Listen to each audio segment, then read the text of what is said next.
হাজারো এমন অনেক কাহিনী আছে যে মানুষ দোয়ার মাধ্যমে তার পছন্দের জিনিস নিজের নসিবে শামিল করেছে। তুমিও আল্লাহর থেকে হতাশ হও না। তাদের কাহিনী আল্লাহ সফল করেছে। উনি তোমার কাহিনীও অসম্পূর্ণ ছাড়বেন না। তার কাজ তো এটাই, যখন কোনো কাজের ইচ্ছা করেন তো বলেন হও, সেটা হয়ে যায়। কোনো ইশারার অপেক্ষায় আছো, প্রশান্ত হয়ে যাও যে তোমার রব ইশারাই করছেন। উনি তোমাকে এতটাই নিকটবর্তী করে নিয়েছেন যে তার সাথে কথা বলার সময় তোমার চোখগুলো ভিজে যায়। প্রতিটা সময় তাকে রাজি করার চেষ্টায় আছো। যেই রব তোমাকে এতটা নিকটবর্তী করে নিয়েছেন, উনি কি তোমাকে অসম্পূর্ণ ছাড়বেন? শীঘ্রই তিনি তোমাকে এতটাই দিবেন যে তুমি খুশি হয়ে যাবে। দোয়া চাইতে থাকো। কে জানে, হয়তো তোমার মনের পছন্দমতো জিনিসে আল্লাহ রাজি আছেন। আল্লাহ বলেন, নিশ্চয় আল্লাহ ক্ষমাশীল এবং দয়াময়। দোয়া সেই উপায়ে আপনার সাহায্য করে যা আপনি আপনার কল্পনা বা ধারণায়ও ভাবতে পারবেন না। এই কথায় কিছু যায় আসে না যে আপনার সামনে কতটা বাধা দাঁড়িয়ে আছে। শুধু আপনাকে এতটুকু মনে রাখতে হবে যে আল্লাহ সবসময় আপনার সাথে আছে। আর যতক্ষণ আল্লাহ আপনার সাথে আছে, আপনি যে কোনো যুদ্ধ জিততে পারবেন। তাই যখন কখনো মন হতাশ হতে লাগবে, তখন মনে করবে যখন আল্লাহ কোরআনে বলেছিলেন যে নূহ আলাইহিস সালাম সেই সময়ের কথা মনে করো, সে যখন আমাকে ডেকেছিল তো আমি তার দোয়া কবুল করেছিলাম। আল্লাহ তাআলা কোরআনে বলেন, আমাকে ডাকো, আমি তোমার দোয়া কবুল করব। কখনো কখনো মানুষের অন্তর কোনো জিনিসের জন্য খুব অস্থির হয়, এতটা যে তার জন্য সবর করাও মুশকিল হয়ে যায়। মানুষ প্রতিদিন সেই জিনিসকে হাসিল করার জন্য প্রতিটা সেই সময় দোয়া করার চেষ্টা করে যে সময় আল্লাহ দোয়া কবুল করেন। আর তোমার চোখগুলো প্রতিদিন তোমার দোয়াগুলোর কবুল হওয়ার অপেক্ষায় এদিক সেদিক দেখতে থাকে। আর এটা তো ভুলেই যায় যে আল্লাহ প্রতিটা জিনিসকে দেওয়ার একটা উত্তম সময় নির্ধারণ করে রেখেছেন। আমাদের মনে রাখা উচিত, যদি আমাদের কোনো জিনিস পাওয়ার ইচ্ছা থাকে, তাহলে সেই চাওয়া অন্তরে দেওয়ার মালিককে।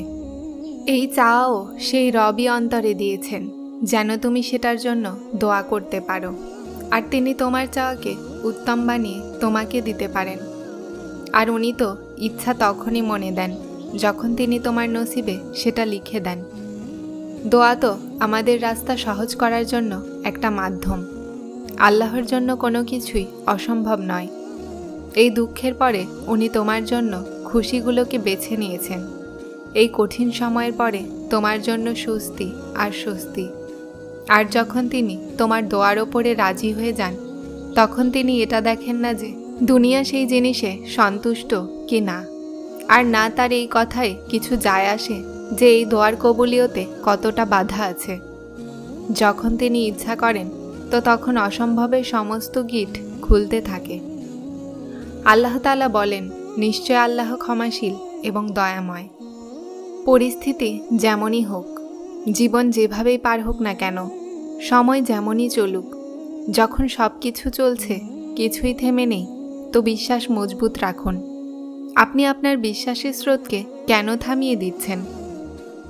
আপনার কাছে তো সবচেয়ে বড় আশা আছে। আপনার কাছে তো আল্লাহ আছে। আর জানেন, আল্লাহ আপনাকে রাজি করতেও জানেন। এই সব কিছু এভাবেই হচ্ছে। এই তুফানের ভিতর দিয়ে চলতে চলতে যখন আপনি আপনার মঞ্জিলে গিয়ে পৌঁছাবেন, তখন আপনি রাজি হয়ে যাবেন।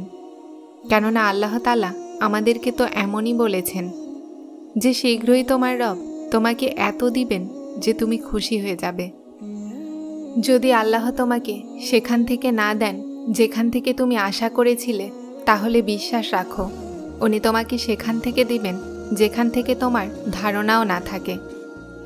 নসিব বদলানোর কথা শুনলে মানুষ বলে, হয়তো তাই যা নসিবে লেখা থাকবে। আল্লাহ পাক কোরআনে বলেন, তুমি আমাকে ডেকে তো দেখো, আমি নসিব বদলাতে সক্ষম। তার বান্দা তার কাছে অসম্ভবকে সম্ভব করার আশা করে, কেননা সে জানে তার রবের জন্য কোনো কিছুই অসম্ভব নয়।